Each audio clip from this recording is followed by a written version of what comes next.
The computer hacker group Anonymous is claiming tonight that it took down the website of the Federal Appeals Court in San Francisco this afternoon. Visa, MasterCard, the PayPal situation. The criminals who hacked into Sarah Palin's private email. No one, in the general public really seems to get it. We've been called kids, we've been called cyberbullies, we've been called hooligans. I got called a terrorist sympathizer. There's unpatriotic. That we're just a bunch of children sitting in our parents' basement. Sometimes those words aren't entirely unfair, but this is a serious political movement.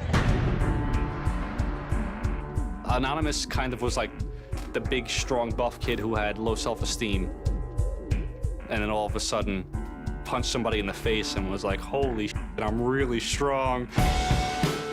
You are going to violate the freedoms of the internet, you certainly better watch the fuck out. They are kind of the rude boys of activism. There's a real rough edge to them. The hacker ethos has a passion for truth. It wants what's real to be out there. And it uses kind of the Philip K. Dick definition of reality. And reality is that which, when you stop believing in it, refuses to go away. We stand for freedom.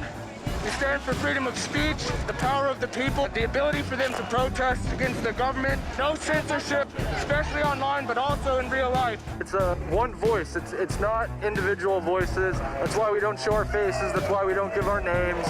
We're speaking as one, and it's a collective. Good timing. What I'm facing is a felony.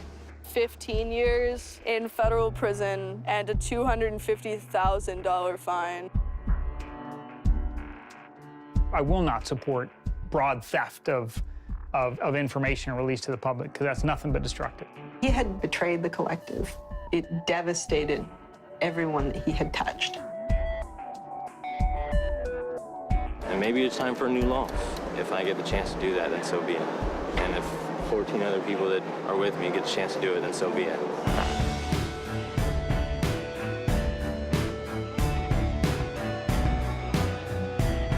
You want to see Anonymous rise up? Try to shut down the message. Try to chill our speech. Then you'll see what Anonymous can do. Whether they had a tiny, tiny part, or whether they had a substantive part in the Arab Spring or a toppling of Tunisia and Egyptian governments, individual, young, nameless, faceless folks are having geopolitical impact. It's both exhilarating to realize that and terrifying to realize that. It kind of depends on how that power is wielded.